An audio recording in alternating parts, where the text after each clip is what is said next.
30일 목요일 이사야 11장 1절로 16절.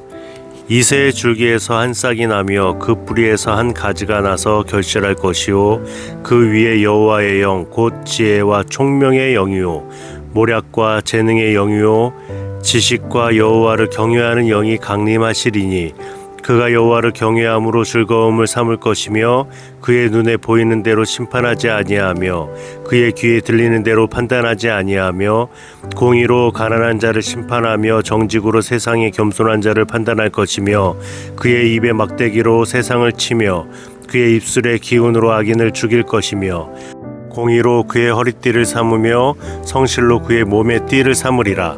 그때 이리가 어린 양과 함께 살며 표범이 어린 염소와 함께 누우며 송아지와 어린 사자와 살찐 짐승이 함께 있어 어린아이에게 끌리며 암소와 곰이 함께 먹으며 그것들의 새끼가 함께 엎드리며 사자가 소처럼 풀을 먹을 것이며 젖먹는 아이가 독사의 구멍에서 장난하며 젖된 어린아이가 독사의 굴에 손을 넣을 것이라. 내 거룩한 산 모든 곳에서 해됨도 없고 상함도 없을 것이니 이는 물이 바다를 덮음같이 여호와를 아는 지식이 세상에 충만할 것임이니라. 그날에 이새의 뿌리에서 한 싹이 나서 만민의 기치로 설 것이요 열방이 그에게로 돌아오리니 그가 거한 것이 영화로우리라. 그날에 주께서 다시 그의 손을 펴사 그의 남은 백성을 아수르와 애굽과 바드로스와 구스와 엘람과 시날과 하맛과 바다 섬들에서 돌아오게 하실 것이라. 여호와께서 열방을 향하여 기치를 세우시고 이스라엘에 쫓긴 자들을 모으시며 땅 사방에서 유다에 흩어진 자들을 모으시리니 에브라임의 질투는 없어지고 유다를 괴롭게 하던 자들은 끊어지며 에브라임은 유다를 질투하지 아니하며 유다는 에브라임을 괴롭게 하지 아니할 것이요 그들이 서쪽으로 블레셋 사람들의 어깨에 날아앉고 함께 동방 백성을 노력하며 에돔과 모압의 손을 대며 암몬 자손을 자기에게 복종시키리라. 여호와께서 애굽 해만을 말리시고 그의 손을 유브라데 하수 위에 흔들어 뜨거운 바람을 일으켜 그 하수를 쳐 7갈래로 나누어 신을 신고 건너가게 하실 것이라. 그에 남아있는 백성 곧 아수르에서 남은 자들을 위하여 큰 길이 있게 하시되 이스라엘이 애굽 땅에서 나오던 날과 같게 하시리라. 오늘 본문 이사야 11장 1절부터 16절을 보면 이새의 줄기에서 싹이 돋아나는 내용을 제시하고 있습니다. 하나님의 구원이 중단되지 않았음을 선포하는 것이고 예언자는 여호와의 영으로 충만한 이상적인 통치자의 도래와 더불어 창조 세계의 회복과 흩어진 백성들의 귀환이라는 총체적인 구원을 묘사하고 있습니다. 오늘 본문 전에 10장을 보면 마지막에서 아수르와 오만한 자들이 울창한 숲처럼 찍혀서 무너졌다면 11장은 심판으로 베어진 구루터기 같은 절망 속에서 시작되는 새로운 소망과 하나님 나라의 완성을 선포하고 있습니다. 자세히 살펴보도록 하겠습니다. 1절부터 5절입니다. 성령으로 다스리실 평화의 왕에 대해서 설명하고 있습니다. 하나님은 다윗 왕조가 베어져서 구루터기만 남은 것 같은 그때에 이새의 줄기에서 한 싹이 나며 그 뿌리에서 한 가지가 나서 결실할 것이다 라고 약속하고 계십니다.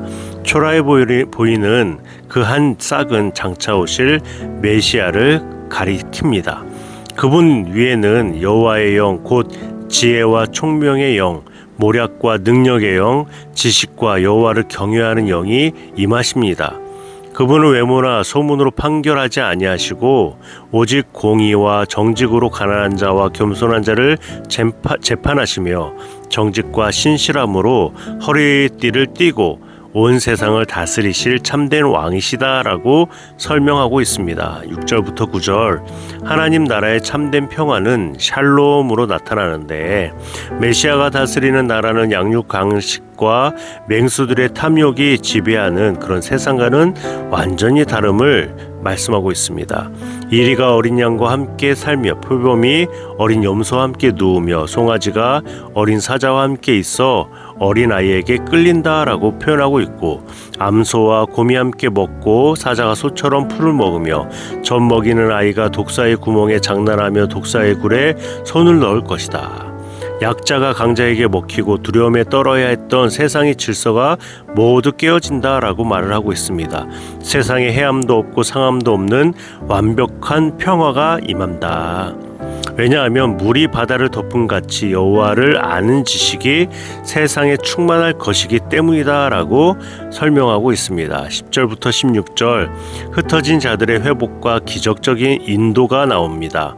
그때 이새의 뿌리에서 난 한 싹이 서게 될 것인데 열방이 그에게로 돌아와 그 거한 곳이 영화롭게 될 것이다. 하나님은 아수르, 애굽, 바드로스, 구스, 엘람, 시날, 하맛, 바다섬들 등 사방으로 흩어졌던 자기 백성의 남은 자들을 손을 들어 다시 모으실 것이다 라고 말씀하고 있습니다. 오랫동안 갈라져서 서로 질투하고 괴롭혔던 유다와 에브라임의 적개적인 모든 것들이 사라지고 하나 되는 역사의 회복이 일어난다. 하나님은 과거 출애굽 때 홍해를 가르셨던 것처럼 애굽 바다 혀를 말리시고 유브라데스 강을 쳐서 7 갈래로 나누어 신을 신고 건너게 하실 것이다. 그리하여 아수르에 남아 있던 자들을 위해 큰 대로가 열릴 것이다 라고 16절 말씀하고 있습니다. 오늘 말씀을 묵상하면서 삶 속에 적용해야 합니다. 적용해야 될 첫 번째는 절망의 구루터기 속에 일하시는 주님을 바라보아야 합니다.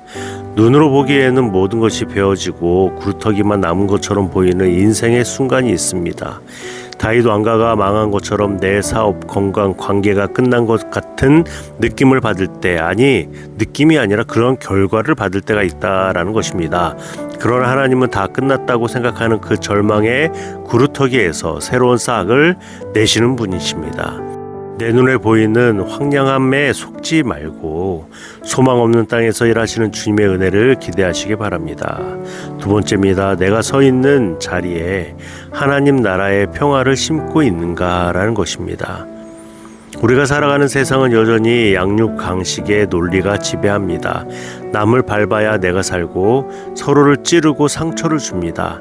하지만 주님의 통치를 받는 성도는 독사굴에 손을 넣어도 상함이 없는 평화의 공동체를 이루어가는 사람들입니다. 가정에서, 직장에서 내가 먼저 주님의 공의와 사랑으로 포용하며 깨어진 관계를 복원하는 평화의 도구로 쓰임받기를 결단하길 바랍니다. 세 번째, 세상의 소문이 아닌 하나님의 영으로 분별하고 있는가라는 것입니다. 메시아 왕은 눈에 보이는 외모나 사람의 소문으로 판단하지 않으셨습니다. 오늘 우리는 사람을 외모나 조건, 스펙으로 평가하고 쉽게 정죄하지는 않고 있습니까? 지혜와 총명의 영이신 성령으로 충만하여 세상의 가치관이 아닌 하나님의 시선으로 이웃을 바라보고 가난하고 겸손한 자들에게 주님의 사랑과 공의를 전하는 삶을 살아가길 바랍니다. 잠시 기도하겠습니다. 하나님 아버지, 소망이 다 끊어진 것 같은 구루터기 같은 내 인생의 자리에 소망의 한 싹이 되신 예수 그리스도를 보내시어 하나님 아버지시여 그분을 믿고 따르게 해주신 것 감사를 드립니다. 세상의 거짓된 판단과 외모에 흔들리지 않게 하시고 지혜와 총명의 영이신 성령으로 충만하여 하나님의 공의와 정직으로 하루를 살아갈 수 있도록 인도해 주시옵소서. 이리와 어린 양이 함께 거하듯 상함과 해함이 없는 하나님 나라의 참된 평화가 내 마음과 가정과 일터 가운데 이루어지게 주님 인도하여 주시고 갈라지고 깨어진 모든 관계 속에서 나를 평화의 도구로 사용해 주시옵소서. 흩어진 백성들을 모으시고 대로를 열어주시는 주님을 기대하며 오늘도 만민의 깃발이 되신 예수 그리스도의 이름으로 간절히 기도드립니다. 아멘. 또 새로운 한 날이 시작됩니다. 목요일 하루 하나님과 의지하며 하나님과 동행하는 귀한 삶을 살아가시는 저와 여러분 되시길 주님의 이름으로 축복합니다.